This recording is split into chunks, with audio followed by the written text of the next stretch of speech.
예배의 자리로 나오신 여러분을 주님의 이름으로 환영하고 축복합니다. 앞뒤 잡음과 이렇게 인사하면 좋겠습니다. 기본에 충실합시다.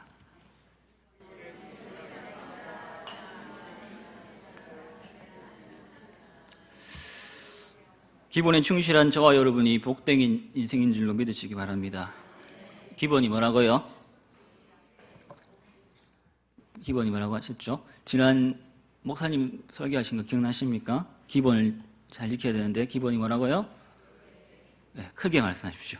맞습니다. 예, 예배를 잘 드리는 거, 그 기본 중에 기본이고, 또 기도 생활, 말씀 생활, 헌금 생활 열심히 하시는 것이 여러분들 가운데 기본 중에 기본인 줄로 믿습니다. 이것들을 잘 감당할 때에 하나님께서 한량없는 은혜와 복을 여러분들 가운데 부어주실 줄로 믿습니다. 여러분, 기독교 최대의 메시지가 무엇인지 아십니까? 기독교 최대의 메시지. 우리 정장로님, 예, 기독교 최대의 메시지가 뭔지 아십니까? 최대의 메시지. 기독교가 전해주는 최고의 메시지가 뭔지 아십니까?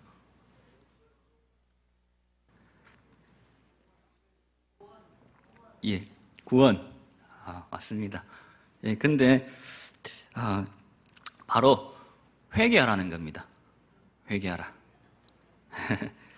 주님 오실 길을 준비한 세계로안이 어떻게 외쳤죠? 광야에서 회개하라, 천국이 가까이 왔느니라.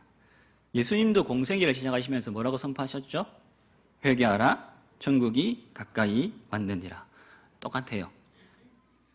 마가복음 6장에도 보면 예수님이 12제자를 부르시고 복음을 전하라고 내보내시면서 제자들에게 이렇게 말씀하고 있습니다. 제자들이 나가서 회개하라 전파하고 많은 귀신을 쫓아내며 많은 병자에게 기름을 발라 고치더라. 왜 제자들이 복음을 전하면서 복에 대해서 말하지 않고 회개라는 말부터 해야 했을까요? 왜 예수님도 처음 오셔가지고 회개하라고 말씀하셨을까요? 왜?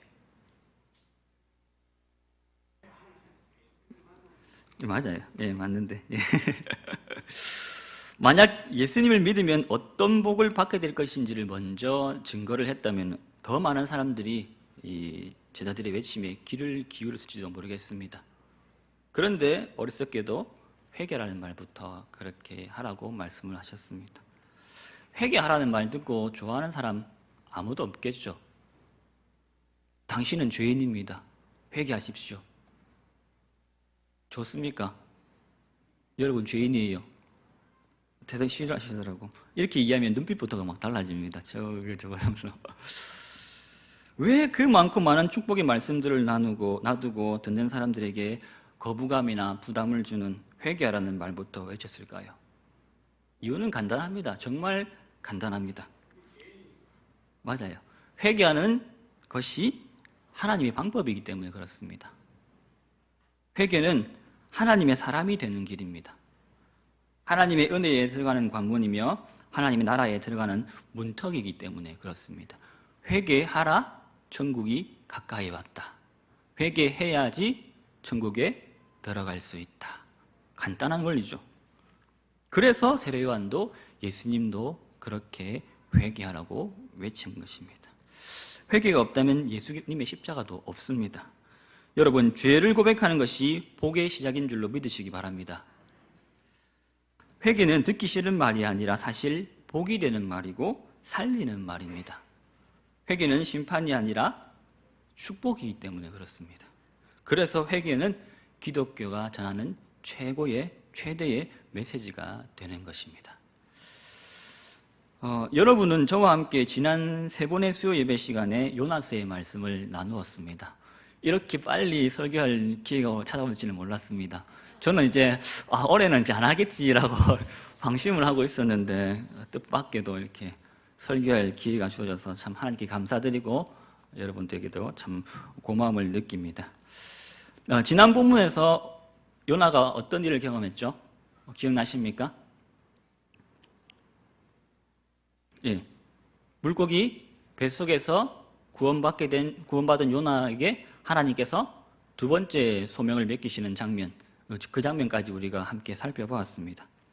일어나 저 큰 성읍 니느웨로 가서 내가 내게 명한 바를 그들에게 선포하라. 그렇게 하나님께서 말씀을 하셨죠. 그리고 요나는 하나님의 명령에 따라서 니느웨로 갔습니다.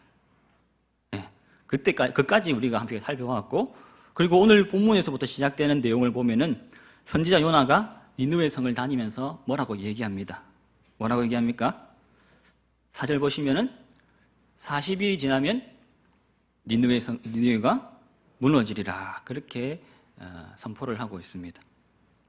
정말 단순한 메시지죠. 40일이 지나면은 니느웨가 망할 것이다. 무너질 것이다. 정말 한 문장밖에 되지 않지 않습니까? 예. 그 큰 성읍에서 단 하루 동안 이 이야기를 전했는데 어떤 일이 벌어졌습니까?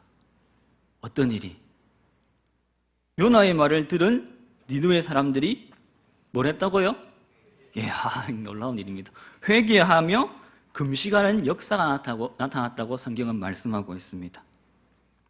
그 소문이 왕에게까지 들리자 왕이 또 어떻게 합니까?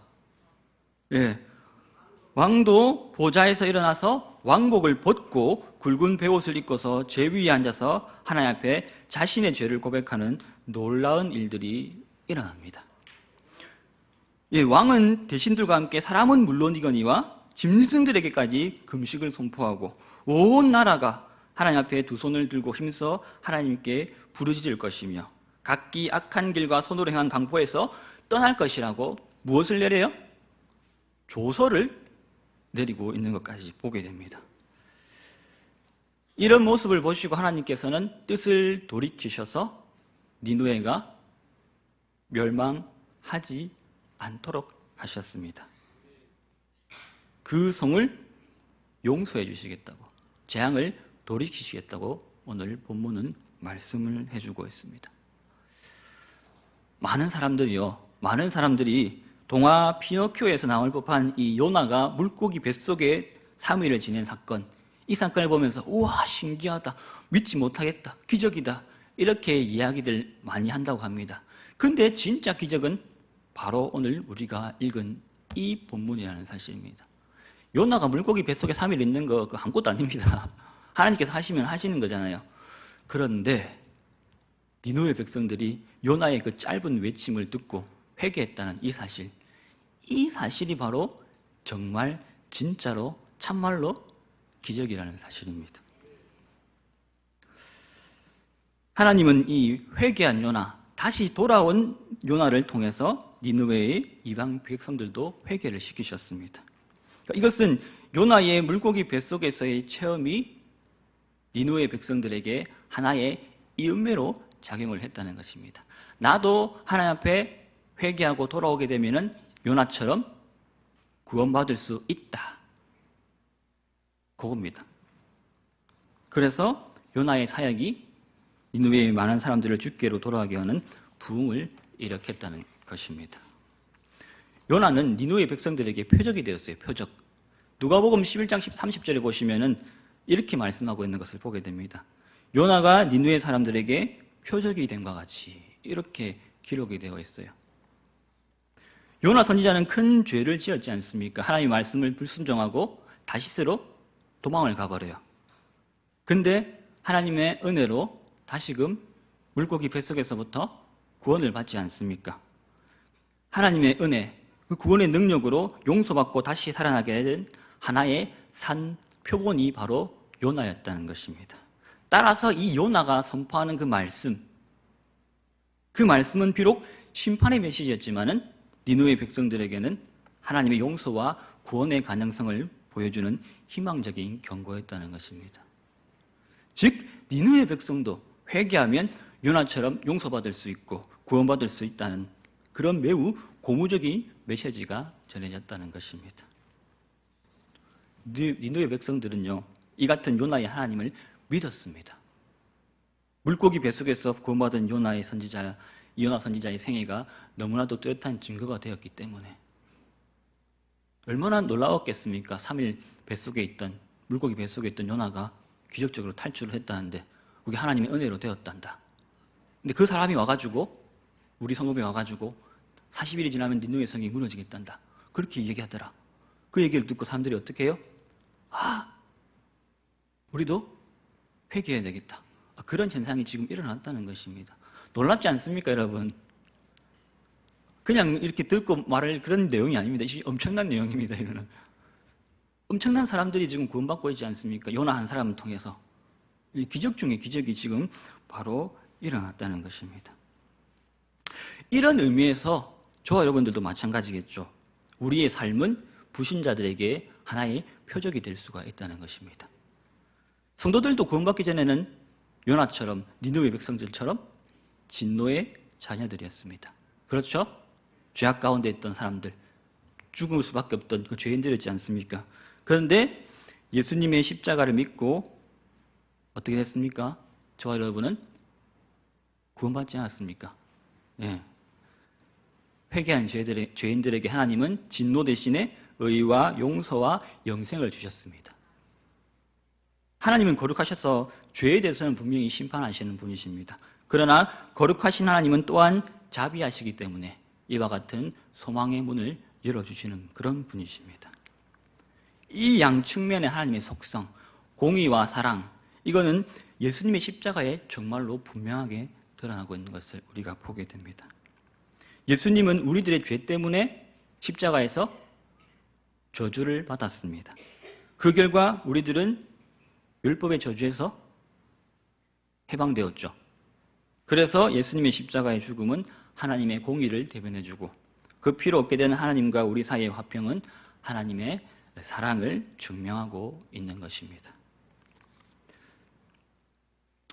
요나 선지자의 이 니느웨 백성들에게 보여진 표적이 너무나도 분명했기 때문에 그들은 겸손히 하나님의 심판 선언이 자신들의 악행에 비추어서 당연하다고 인정을 했습니다. 여러분, 잘 들어보십시오. 선포되는 메시지가 하나님의 말씀으로 들릴 때에는 인간의 논리나 편견은 쉽게 무너지게 됩니다. 제가 지금 전해드리는 이 말씀이 하나님의 말씀으로 들린다면 여러분의 마음에 심령에 변화가 일어나게 될 줄로 믿습니다. 왜 그렇습니까? 오늘 말씀을 한번 보세요. 요나의 심판 선언을 들은 니느웨 백성들 어떻게 하고 있습니까? 회개했다고 말씀드렸죠. 이 사람들이 회개하는 게 맞습니까? 니느웨 백성들이 어떤 사람들이라고요? 니느웨가 그때 당시에 최강국이었던 아수르의 수도지 않습니까? 일개 속국에 이상한 사람이 하나 와가지고 너가 성 무너진다 이렇게 외치고 있으면 사람들이 어떻게 했을까요? 그렇게 하면 되지 않습니까? 뭐 힘이 있다고.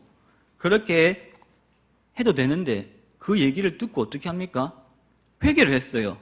그렇다는 것은 요나가 선포한 그 메시지를 어떻게 들었다고요? 하나님의 메시지로 들었다는 겁니다. 이게 기적이라는 것입니다. 왜? 하나님의 말씀이 성령의 역사를 통해서 그들의 혼과 영과 및 관절과 골수를 찔렀기 때문에 그와 같은 변화가 일어나게 됐다는 것입니다. 회개는 사람이 하는 것이 아닙니다. 하나님이 주시는 은혜의 선물입니다. 왜? 성령님이 역사하셔야만이 우리가 회개의 자리로 나아갈 수가 있기 때문입니다.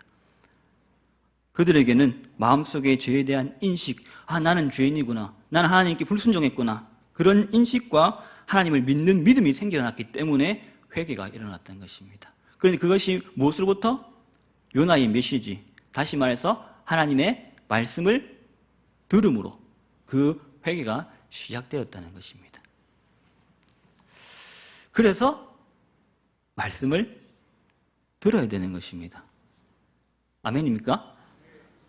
왜 똑같은 말씀 듣고 우리 목사님 30년 넘게 설교하셨는데 얼마나 같은 말씀을 많이 들으셨겠습니까? 그래도 우리가 왜 들어야 된다고요? 말씀은 날마다 새로운 겁니다. 말씀은 날마다 저와 여러분의 심령을 찔러 쪼갭니다. 새로운 사람으로 변화시킵니다. 그 출발점이 바로 말씀을 듣는 데서부터 시작된다는 것입니다. 그렇기 때문에 저와 여러분은 날마다 말씀 듣기를 사모해야 됩니다. 그렇다면 회개한다는 것은 구체적으로 어떤 걸 말하는 걸까요? 어떻게 하는 게 회개입니까? 아이고 하나님 잘못했습니다. 아이고 하나님 내가 죄 죽을 죄를 짓습니다. 이게 회개입니까? 회개는 불경건한 삶에서부터 경건한 삶으로 바꾸는 겁니다. 의심과 불순종에서 신뢰하고 순종하는 삶으로 바꾸는 겁니다. 우상을 버리고 살아계신 하나님께 돌아가는 겁니다. 믿음으로 사는 삶이 진정한 회개의 삶입니다.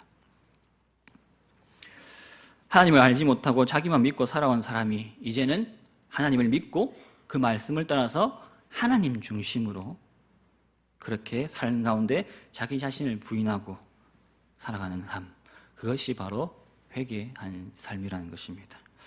오늘 이 시간 구체적으로 본문을 함께 살펴보면서 이 회개에 대해서 다시 한번 생각하시고 결단하시는 저와 여러분 되시기를 간절히 바랍니다.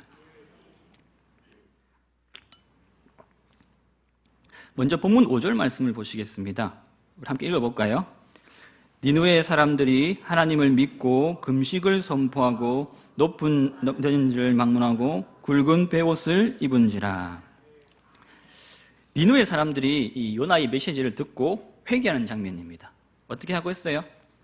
하나님을 믿고 금식을 선포하고 높고 낮은 자를 막론하고 무엇을 입었다고요? 굵은 베옷을 입었다고 말씀하고 있습니다. 회개함에 있어서 하나님을 믿고 금식을 선포했다는 것, 그리고 높고 낮은 자를 막론하고 굵은 베옷을 입었다는 것은 어때요? 하나님이 보시기에 어떠한 것이라고요? 합당한 것이었다고 성경은 말씀하고 있습니다. 이렇게 함으로 인해서 니느웨 사람들의 회개는 하나님께 받아들여졌다는 것입니다. 그렇다면 여러분, 어떤 면에서 그들의 회개가 합당한 것으로 하나님께 받아들여졌겠습니까? 무엇을 보고 하나님께서 이들의 죄를 용서하셨을까요? 그것은 니느웨 사람들의 회개가 자신들을 전적으로 부인하는 것이었기 때문에 그렇습니다. 그들이 먼저 취한 회개의 첫 번째 면목은 뭡니까? 하나님을 믿고 하나님을 믿었다는 거겠죠. 본래 이 사람들이 어떤 사람들이었습니까? 아수르 하면 생각나는 거, 이방 나라니까 뭘 믿을까요? 이방신을 믿겠죠. 이 사람들이 하나님 믿었을까요? 하나님 믿었으면 이렇게 하나님께서 니느웨 성이 무너질 것이라고 심판의 메시지를 하셨을까요? 아니라는 겁니다. 그렇다면 아수르, 이 니느웨 사람들은 이방신을 섬겼다는 겁니다. 그리고 자신들의 힘과 권세를 믿고 살아가는 사람들이었습니다. 왜? 아수르는 당시에 넘버원이었기 때문에. 감히 누가 건드렸겠습니까? 대제국의 수도에 사는 사람들을 누가 집중되겠습니까? 그러한 힘과 권세를 누구에게 돌리는 사람들? 우상에게, 왕에게 돌리는 그런 사람들이었습니다. 근데 그러한 그들이 본문에서 보듯이 하나님을 믿었다고 말씀을 하고 있습니다. 일개속국의 사람이, 쪼맨한 사람이 와가지고 저 같은 사람이 왔겠죠. 요나가 뭐 잘생겼겠습니까? 대충 던진 한마디예요. 니느웨가 무너질 겁니다. 니느웨가 무너질 겁니다. 40일이 지나면 니느웨가 무너질 겁니다. 대충 무너질 겁니다. 그렇게 얘기했을 거예요. 보시면 이 내용 문맥상 보시면은 절대 요나가 무너집니다 이렇게 안 했을 거예요. 왜? 잘못 가면 저러다가 어떻게 됩니까? 맞아 죽으니까. 니느웨 성이 무너진다고 그러면 니느웨 사람들 얼마나 짜증났겠습니까? 막 해코지 당할까 봐 그냥 놀랍습니다 이렇게 했겠죠. 그런데 그 외친 한마디로 인해 가지고 이런 심경의 변화를 일으켰다는 것, 달리 설명할 수가 없습니다. 제가 아무리 봐도 이건 설명을 못 하겠어요. 그냥 하나님께서 역사하셔서 성령의 감동으로 이들이 하나님을 믿게 되었다는 것입니다. 이게 바로 전적인 자기 부인을 의미한다는 것입니다. 맞죠? 그들이 하나님을 믿었다는 것은 내가 가지고 있는 힘과 권세, 또 그들이 전에 신뢰하던 거짓 이방 우상들을 버렸다는 겁니다. 또 아울러 니네 사람들이 이러한 하나님을 믿는 믿음의 근거에서 무엇을 선포하고요? 금식을 선포하고 굵은 베옷을 신분에 높고 낮음에 상관없이 입었다고 말씀을 하고 있습니다. 이 금식하고 굵은 베옷을 입는 것은 성경에 보시면은 이런 장면이 많이 등장하죠. 보셨죠? 금식하고 베옷을 입는 모습들. 이게 보통 개인적으로 슬픈 일을 당했거나 국가적인 위기를 당했을 때에 자신의 연약함을 고백하며 하나님의 도움을 바라는 그런 행동입니다. 하나님께 도와달라고 할 때, 내가 힘들거나 나라가 어려울 때 하나님께 도움을 구할 때 하는 행동이 바로 금식하고 굵은 베옷을 입는 그런 행동입니다. 아수르는 어떻습니까? 아수르 사람들의 문화와 종교 생활에 의하면 자신들이 숭배하는 신들에게 짐승의 제물을 바치고 악기를 연주하며 엎드려 비는 것이 일반적이었다고 합니다. 그런데 지금 뭐 하라고 있다고요? 니느웨 사람들이 금식하고 굵은 베옷을 입었다고 말씀을 하고 있습니다. 놀라운 일이 일어난 것입니다. 비록 이방인들이었고 악한 죄인들이었지만 그들이 이처럼 자신들의 과거에 자랑하고 의지했던 것 다 버리고 어떻게 합니까? 오직 하나님만을 신뢰했던 것, 자신들 스스로를 부정하며 통회하고 잡아가였을 때 하나님은 결코 그들을 외면하지 않으셨다는 것입니다. 그리고 그들의 그러한 회개는 하나님께 받아들여졌습니다. 우리는 이러한 니느웨 사람들의 요나의 선포에 대한 반응을 통해서 참된 회개가 무엇인지 제대로 배워야 될 줄로 믿습니다. 여러분, 회개가 뭐라고요? 근본적으로 자기 자신을 부인하는 것. 나는 아니세. 내 의지하던 것, 내 자랑하던 것, 내 힘, 내 권세, 내 능력, 그것을 어떻게 한다고요? 다 버리는 겁니다. 그리고 모든 죄 때문에 내가 죽음에 이르게 되었다는 것을 어떻게 시인하는 것. 그것을 인정하고 고백하는 것이 자기를 부인하는 것입니다. 모든 것을 철저히 부인해가지고 도리어 그것을 부끄러워하는 것이 자기를 부인하는 삶이라는 것입니다. 그렇습니다, 여러분. 진실한 회개에는 이와 같은 자기 부인이 따라가야 됩니다. 자기를 부인하는 사람만이 진정 죄에서 돌이킬 수가 있습니다. 여러분, 아직도 온전히 부인하지 않은 죄악된 자아가 여러분들 삶 가운데 자리 잡고 있지는 않습니까? 나는 괜찮겠지, 나는 교회 열심히 나오니까 죄 안 짓겠지라고 하는 그런 마음들 혹시 가지고 계시면은 이 시간 진짜 주님 앞에 부끄러움 없이 허심탄회하게 한번 물어보십시오. 하나님, 나는 얼마나 주님 앞에서 깨끗합니까? 나는 얼마나 주님 앞에서 자신을 부인하고 있습니까? 내가 그리스도와 함께 십자가에 못 박혔다고 말하고 있는데 이제 내 안에 예수님께서 살아야 되는데 얼마나 내 안에 예수님께서 살고 계십니까? 혹시 내 자아가, 내 옛 자아가 아직까지 살아있지는 않습니까? 그렇게 한번 물어보셨으면 좋겠습니다. 다음으로 7절 하반절에서 8절 말씀을 보시게 되면 이렇게 말씀을 하고 있습니다. 우리 7절에 보시면 사람이나부터 한번 같이 읽도록 하겠습니다. 시작.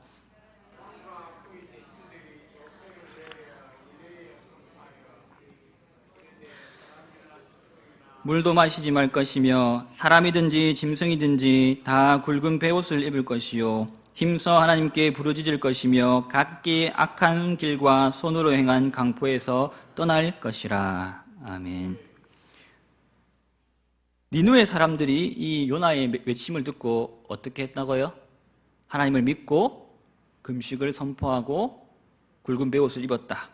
이 이야기가 누구한테도, 왕에게도 들려지게 되었습니다. 그러자 왕이 어떻게 합니까? 왕도 보좌에서 일어나서 왕복을 벗고 굵은 베옷을 입고 제위에 앉았습니다. 그리고 조서를 내려서 우리가 아까 읽었던 본문처럼 이렇게 선포를 하고 있습니다. 사람이든 짐승이든, 사람이든 짐승이든 금식하여서 굵은 베옷을 입을 것이고 하나님께 부르짖으며 악한 길과 강포에서 떠나라. 그렇게 선포를 하고 있습니다. 아수르, 니느웨, 짱, 니느웨 왕이잖아요. 완전 짱이잖아요. 이 사람은 절대 대적할 수 없는, 범접할 수 없는, 문재인 대통령보다 더 지금 어떻습니까? 김정은급이잖아요. 합식이 말하면은 김정은만큼 파워 있는 사람이지 않습니까? 근데 이 사람이 어떻게 하고 있다고요? 백성들의 그 모습을 보고 자신도 왕복을 벗었다고 이야기하고 있습니다. 조서를 내리게 가서 짐승까지도 그렇게 금식하고 회개할 것을 명령하고 있는 것을 우리가 보게 됩니다. 정리하자면은 굵은 베옷을 입고 금식하면서 하나님께 부르짖는 것이 회개의 다짐과 결단의 고백이라면은 이 악한 길과 강포에서 떠나는 것은 그처럼 다짐하고 결단하고 고백한 것을 실천에 옮기라는 것입니다. 앞에 그 니느웨 백성들도 굵은 베옷을 입고 금식했지 않습니까? 그걸로 거치지 말라는 겁니다. 어떻게 해요? 이제 한 단계 더 나아가라는 겁니다. 한 단계 더. 전자는 뭡니까? 금식하고 베옷을 입었다는 것은 니느웨 백성들이 자신들이 죄인이라는 것을 자각했다는 겁니다. 그래서 자기 일을 부인하지 않았습니까? 내가 얼마나 죄인인지를 깨달았다는 것입니다. 그게 바로 회개의 출발점이 되었다는 거죠. 이러한 회개의 출발점이 서는 것만으로도 참 놀라운 일이지 않습니까? 그렇죠? 그런데 이 사실 죄인이 죄를 고백하는 것, 그게 쉽지를 않습니다. 그런데 이것만으로 진정한 회개라고 볼 수가 없다는 것입니다. 진정한 회개는 죄를 입술로 고백하는 것만이 아니라 그처럼 부끄러운 것으로 거부하고 부정한 죄를 실질적으로 멀리하고 끊어버리는 것을 말합니다. 자기 부인이 일어났으면 그 부인에 걸맞는 행동이 변화가 일어나야 된다는 것입니다. 즉 악하다고 말하고 그릇 행하였다고 말한 모든 것, 악한 길 손으로 행한 모든 것을 다 버려야지만이 진정한 회개에 이른다는 것입니다. 성경이 말씀하는 온전한 회개가 바로 이런 것이라는 겁니다. 실제적으로 고백할 뿐만 아니라 나는 죄인입니다. 죄를 고백할 뿐만 아니라 그 죄를 어떻게 해요? 떠나는 것. 그리고 그 죄악의 행동들을 돌이키는 것이 바로 진정한 회개라는 것입니다. 보세요. 지금 제가 이렇게 설교하고 있지 않습니까? 근데 막상 집에 돌아가면 어떻게 합니까? 똑같이 죄를 범하기가 일쑤죠. 저도 마찬가지입니다. 너무 부끄럽지만, 목사인 저도 마찬가지지만, 부끄럽지만은 집에 돌아가면 여전히 죄악 가운데 머물러 있습니다. 왜 그렇습니까? 지금 제 설교 듣고 그래도 몇 분은 나 집에 가면 회개 기도 한번 하고 자야지 이러신 분들 계실 거예요. 아니면 내일 새벽에 와가지고 회개해야지. 근데 왜 이렇게 막상 돌아가고 하면은 옛날 습관으로 돌아가게 될까요? 왜? 회개가 아니라 무엇을 했기 때문에?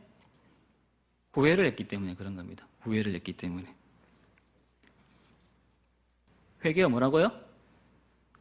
죄를 인정하고 난 다음에, 자기를 부인하고 난 다음에 그 삶을 하나님께로 돌이키고 그 죄악된 삶을 변화시키는 거라고 말씀드렸죠. 근데 거기까지 못 나가니까 그렇다는 겁니다. 어떤 분들은요, 설교를 들을 때마다 막 눈물을 흘리십니다. 가슴을 치면서 아이고 주님 나는 죄인입니다.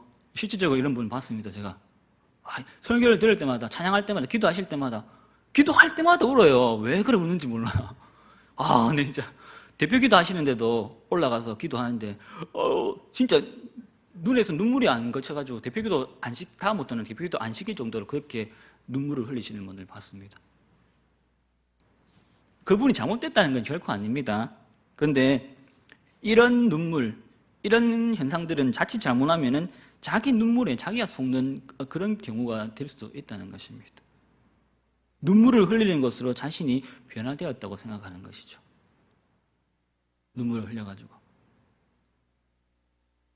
근데 거기서 거쳐버리게 된다면은 그거는 참된 회개가 아니라는 것입니다. 성경에도 그렇게 말씀하고 있죠.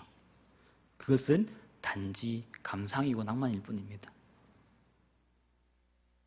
회개에는 죄를 후회하고 슬퍼하고 이렇게 애통하는 것이 뒤따르는 것은 지극히 정상입니다. 회개하고 눈물 흘리는 건 정상입니다. 회개하고 막 가슴을 치고 눈물 흘리고 하는 거 결코 나쁘다는 것이 아닙니다.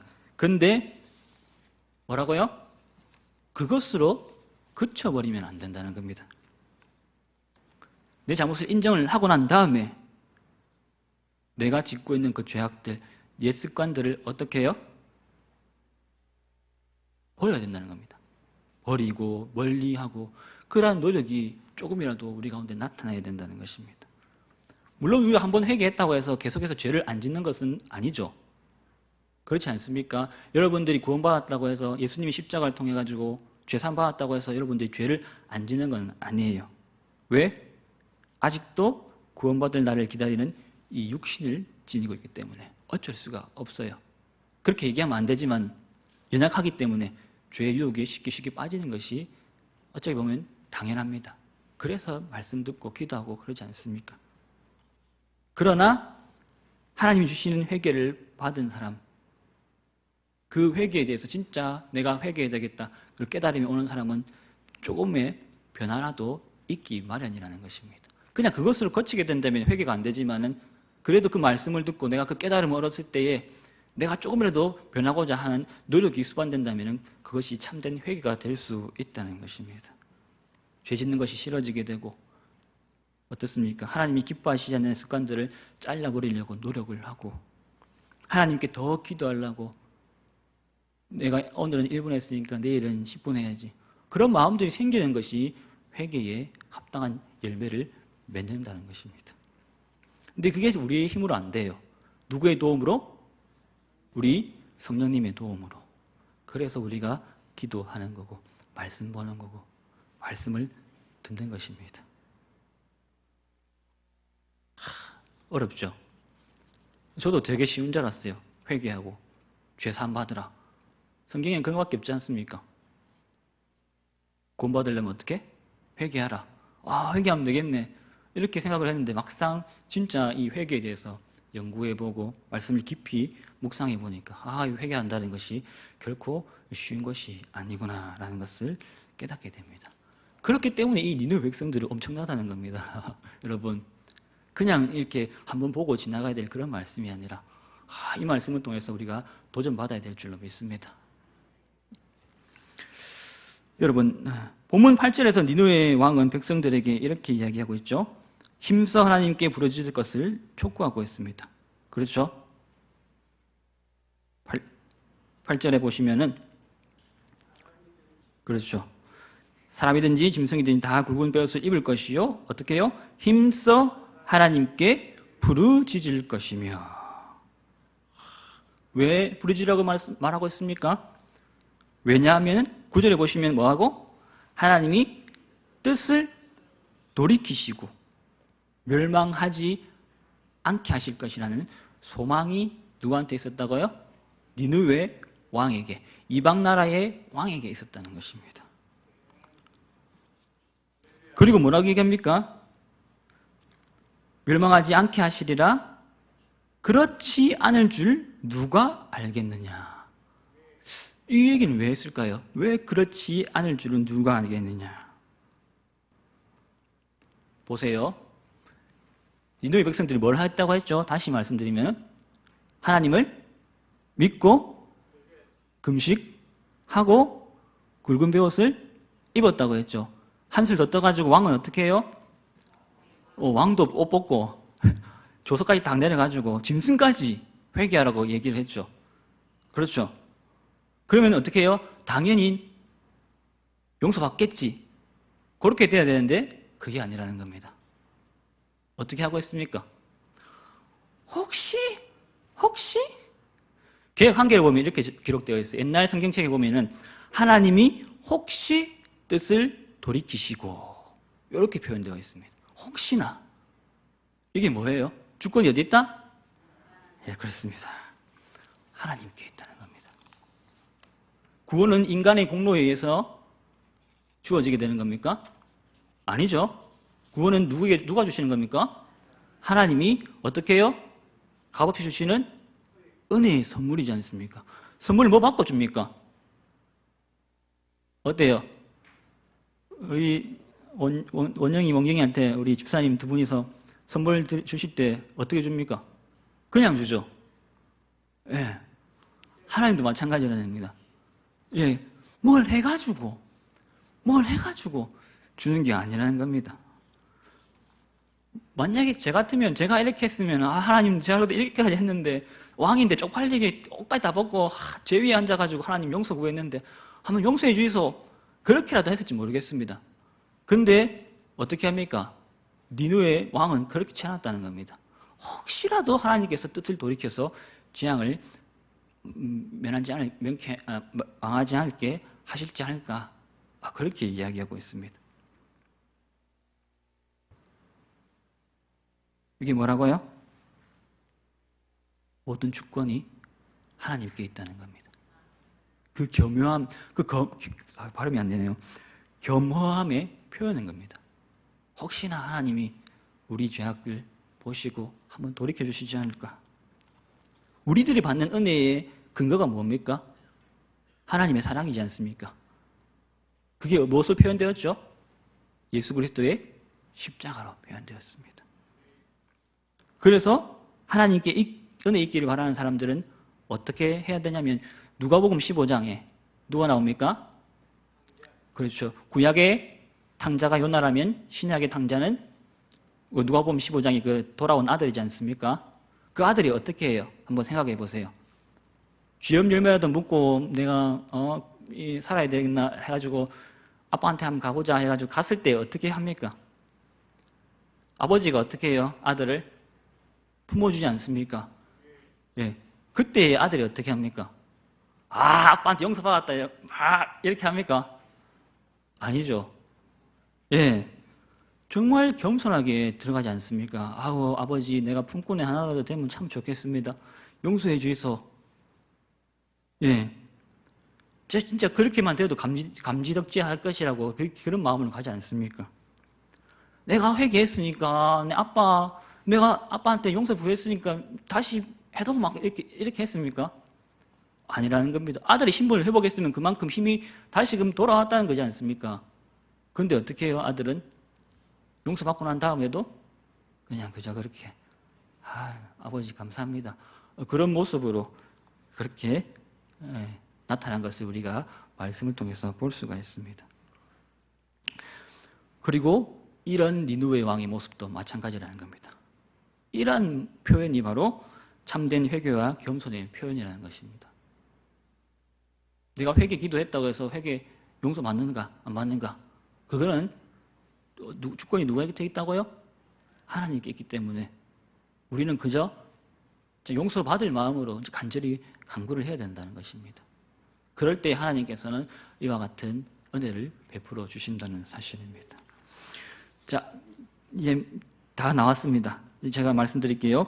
참된 회개는 이런 진지한 심적인 자세, 그러니까 눈물을 흘리거나 마음을 애통해하거나 그런 자세와 더불어 변화된 행실, 그 죄악을 끊어버리는 행실 속에서 내 능력이나 내 공로를 의지하지 않고 하나님의 주권적인 은혜에 나의 모든 소망을 두는 것이 바로 참된 회개라는 것입니다. 이해가 되죠? 네. 내가 조금이라도 잘한 게 있으면 그것도 뭡니까? 하나님이 하신 거지 않습니까? 그렇죠? 하나님이 우리 안에서 행하시는 것이고 내가 막 이렇게 해가지고 한 것도 하나님께서 도와주셨기 때문에 다 가능한 것이 아닙니까? 보세요. 호화로운 잔치 대신에 금식을 하고 사치스러운 장식 대신에 베옷을 입게 되고 호언장담 대신에 기도를 하게 되고 방종과 무절대 대신에 근신을 니느웨 백성들이 하고 있습니다. 그런데 니느웨 백성들이 이것을 하면서 어떻게 합니까? 용서를 구하고 있지 않다는 것입니다. 이걸 내걸고 내가 이렇게 했으니까 이렇게 해주십시오라고 절대 그런 말씀이 등장하지 않습니다. 왜? 이렇게 한 것 자체가 뭐예요? 죄인들이 해야 될 마땅한 태도이기 때문이라는 것입니다. 그래서 하나님의 뜻을 돌이키시지 않겠나 그렇게 말하고 있는 것입니다. 여러분, 심령이 가난한 자는 복이 있는 줄로 믿으시기 바랍니다. 가난한 심령을 가진 자는 제 위에 앉아있는 이런 사람입니다. 그런 사람은 가진 것이 없는 사람입니다. 니느웨 백성들은 대제국의 수도 시민들이 가질 수 있는 일체의 자랑과 자만의 모습들을 다 버렸습니다. 니느웨의 악독은 백성들의 금식과 베옷의 참회로 멈추게 되었고 왕은 제 속에 파묻히게 되었습니다. 니느웨는 강포에서 떠난 땅이 되었습니다. 하나님이 재앙을 내리지 않게 된 것은 바로 니느웨 백성들이 그 악한 길에서 돌이켜 떠난 것이었기 때문에 그렇다는 것입니다. 물론 선한 행위가 구원의 바탕이 되는 것은 결코 아닙니다. 하지만 이러한 선행은 참된 회개와 믿음의 증거가 될 수 있다는 것입니다. 회개하면 변화가 일어나기 마련입니다. 제대로 믿으면 어떻게 해요? 마음의 변화든 행동의 변화든 변화가 일어나기 마련입니다. 이런 행동이 있고 난 다음에 이 사람들이 진정으로 하나님께 회개하지 않고 돌아오지 않았다면 어떻습니까? 그냥 종교적인 행위에 그치고 말았을 것입니다. 그래서 하나님께도 받아들여지지 않았을지도 모르겠습니다. 그런데 하나님께서는 이들의 행동을 보시고 이들의 마음의 중심을 보시고 니느웨를 멸망시키지 않으실 것이라고 말씀을 하고 있습니다. 여러분, 회개했다면 회개에 합당한 열매를 맺어야 될 줄로 믿습니다. 본질이 바뀌어야지 껍질이 아무리 바뀐다고 해서 바뀌는 것은 없습니다. 옷을 바꿔 입고 화장을 고친다고 해서 제가 변하겠습니까? 제가 변합니까? 제가 추리닝을 입고 있어도 정용훈 목사고 양복에 넥타이를 메고 있어도 정용훈 목사인 것은 변함이 없지 않습니까? 마찬가지라는 겁니다. 변화받고 열매 맺는 것이 더 중요하다는 것입니다. 이것이 바로 믿음 생활입니다. 악에 대한 미움. 내가 죄를 지었다. 이 죄에 대한 미움은 어떻게 해요? 선에 대한 사랑으로 변증이 되어야 된다는 것입니다. 내가 회개했다면 회개에 합당한 열매가 나타나야 된다는 것입니다. 여러분은 하나님께 자신의 죄를 고백한 사람들입니까? 나는 죄인입니다. 회개합니다. 그렇게 고백하셨습니까? 그렇다면 악한 길에서 돌이키시기 바랍니다. 니느웨 백성들처럼 악한 길에서 돌이키는 역사가 여러분들 삶 가운데 나타나게 되시기를 간절히 바랍니다. 하나님은 시작될 줄로 믿습니다. 이게 바로 어떤 자리라고요? 가장 복된 자리라는 겁니다. 회개의 시작은 복받는 출발점이 되심을 명심하시기 바랍니다. 그래서 항상 복된 자리로 나아가시는 저와 여러분 되시기를 주님의 이름으로 축원합니다.